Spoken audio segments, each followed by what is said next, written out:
Want to supercharge your GitHub Pages website and watch it climb the Google search rankings? First things first, let's head over to Google Search Console. If you don't already have an account, you'll need to create one.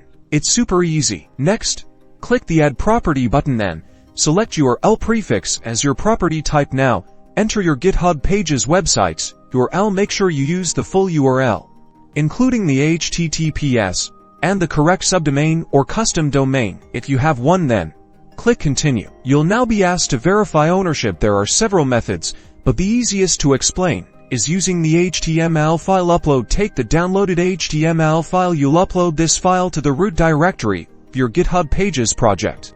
Let me explain how to do this. Head over to your GitHub repository, the one that hosts your website. On the main page, you'll see an area where you can upload files. Drag and drop or select the HTML file you downloaded from the Google Search Console. Once you upload the file, go back to Google Search Console and click Verify. Google will check for the HTML file and confirm that you are the owner. Awesome!